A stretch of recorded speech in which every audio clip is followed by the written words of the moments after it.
Hachette Audio presents The Measure of Our Age, Navigating Care, Safety, Money, and Meaning Later in Life. Written by M.T. Connolly. Read by Tracie Frank.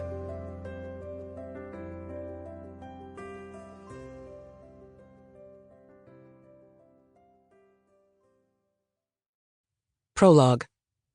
The Oxbow and the Ice Flow. Time is the substance from which I am made. Time is a river which sweeps me along, but I am the river. Jorge Luis Borges, Labyrinths.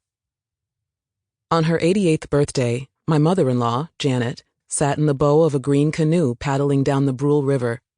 That day, our family flotilla of canoes and kayaks also carried my own parents and the 3 grandchildren they shared. From the stern of Janet's canoe, my brother, the family naturalist, pointed out common mergansers and the bald eagles that have returned to that part of northern Wisconsin, where I, too, have returned to our cabin every summer since childhood. I didn't know it then, but we were paddling very near the Continental Divide. While the Brule flows north to Lake Superior, the St. Croix, just a few miles away, runs south into the Mississippi and onto the Gulf of Mexico.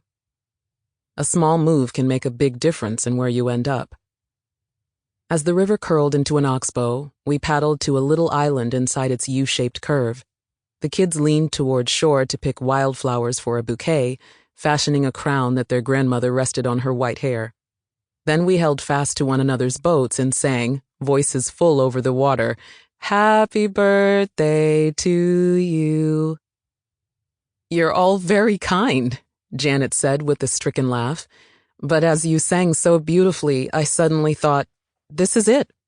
They're going to leave me here on this muddy little island. I know it sounds crazy, but for a moment I was sure it was true." Longevity has taken varying forms in my family. Janet kept on living in her Chicago apartment, enjoying friends and seeing clients in her therapy practice until age 95, when she began to need help. My mother lived fully until she died of cancer at 80, not long after that day on the river. And my father survived a host of health crises into his 90s, when many evenings still found him, nightcap in hand, reciting long stanzas he'd memorized in his youth: Shakespeare, Byron, Shelley, Keats, and Yeats. Tennyson moved something new in him in old age. And he bookmarked Ulysses in his worn anthology. Though much is taken, much abides, and though... Sample complete. Ready to continue?